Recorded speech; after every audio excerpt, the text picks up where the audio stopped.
अस्सलाम वालेकुम। पाकिस्तान की सियासत में पंजाब का हमेशा से अहम किरदार रहा है।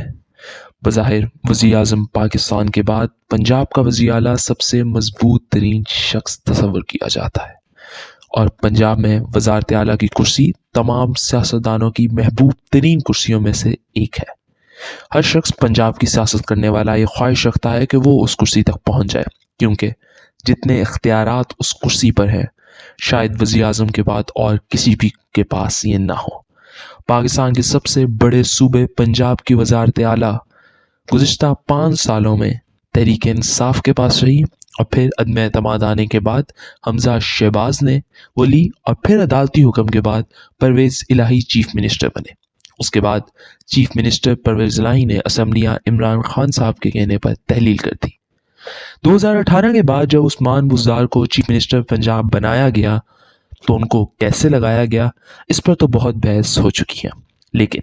जब उनको ओहदे पर लगाया गया तो कहा यह जाता है कि उस वक़्त की इस्टेब्लिशमेंट के सरबराह यानी कि कमर जावेद बाजवा भी उनके खिलाफ थे और वो वक्तन ब वक्तन इमरान खान को ये कहते रहे कि उस्मान बुज़दार को ओहदे से हटाकर किसी और को वज़ीर आला लगाया जाए।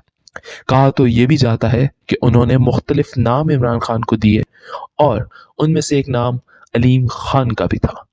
अलीम खान को चीफ मिनिस्टर लगाने का सोचा गया तो ऐन उस वक़्त नैब का केस हरकत में आए और उन पर केसेस की वजह से वज़ारत आला का जो उनको मनसब मिलने वाला था वो उससे कई दूर चले गए। इसी तरह पंजाब में जब उस्मान बुज़दार वज़ीर आला रहे बहुत तनकीद की जद में रहे और मुख्तलिफ नाम वज़ारत आला की कुर्सी के लिए गर्दिश करते रहे। शाह महमूद कुरैशी जो तहरीक इंसाफ के नायब कप्तान हैं उनकी ख्वाहिश भी पंजाब की वज़ारत आला की थी,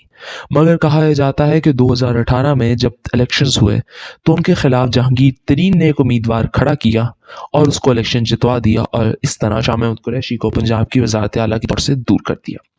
साथ ही साथ कहा यह भी जाता है कि ना सिर्फ शाह महमूद कुरैशी बल्कि फवाद चौधरी, हमाद अजहर और इसके अलावा मियाँ असलम इकबाल समेत बहुत से लोग पंजाब की वज़ारत आला के उम्मीदवार रहे हैं और कहा यह भी जा रहा है कि अगर उस्मान बुज़दार या परवेज़ इलाही के अलावा किसी को चीफ मिनिस्टर बनाया गया तो वो इनमें से ही कोई एक होगा। फवाद चौधरी जो कि इंफॉर्मेशन मिनिस्टर रहे और तर्जुमान भी हैं तहरीक इंसाफ के, आजकल जेल में हैं। वजह यह है कि उन्होंने चीफ इलेक्शन कमिश्नर को मुंशी का लक़ब दिया। साहब बहुत बुरा मान गए और उन्होंने केस किया और सेक्रेटरी इलेक्शन कमीशन के ज़रिए किए जाने वाले केस में पहले उनको जिस्मानी रिमांड दिया गया, फिर जुडिशल में भेजा गया, फिर जुडिशल रिमांड का फैसला कलअदम हुआ और फिर जिस्मानी रिमांड पर भेज दिया गया और अब उसकी समाअत पीर को होगी। फवाद चौधरी जिस तरह जेल में गए जुडिशल रिमांड में चल रहे हैं, कहा यह जा रहा है कि फवाद चौधरी वक्त के साथ साथ अगर हालात ऐसे ही चलते रहे और उन पर इसी तरह केस चलता रहा या फिर उन पर कोई तशद्दुद किया गया जिस तरह शहबाज गिल पर किया गया था, तो फवाद चौधरी इस तशद्दुद के बाद और इन केसेस और इस जेल को भुगतने के बाद वज़ारत आला के सबसे मजबूत तरीन उम्मीदवारों में सर फहरिस्त हो सकते हैं।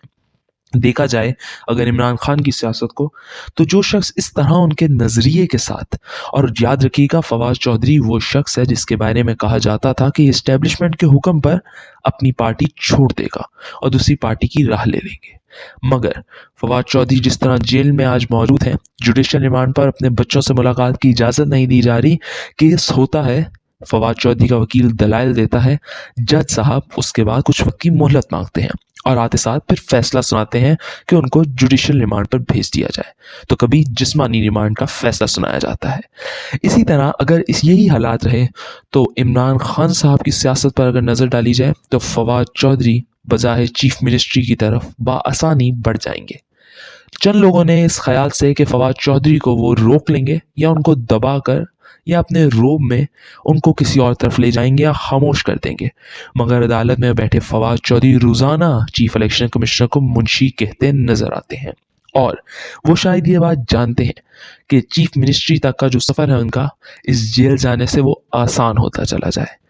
अगर परवेज़ इलाही को चीफ मिनिस्टर ना बनाया गया या कोई ऐसी मुआहदा जो कौम के सामने नहीं है, कोई मौजूद नहीं है कि परवेज़ इलाही चीफ मिनिस्टर होंगे, तो शायद फवाद चौधरी बज़ाहिर बहुत मजबूत तरीन उम्मीदवार हो जाएंगे। जेल जाना शायद कौम की नज़र में तो वो हीरो बनते चले जाएंगे, तहरीक इंसाफ के सपोर्टर भी उनको बहुत चाहने लगेंगे और साथ ही साथ वो अपनी राह आसान करते चले जाएंगे और अगले इलेक्शन में वो आज से 3 माह बाद आइन के मुताबिक हो या फिर आइन की खिलाफ वर्जी करते हुए कुछ माह ताखीर से हों, फवाद चौधरी चीफ मिनिस्ट्री के एक मजबूत तरीन उम्मीदवार होंगे। आप देख रहे थे प्रोग्राम एनालिसिस। चैनल को सब्सक्राइब करना मत भूलिएगा। अल्लाह हाफिज़।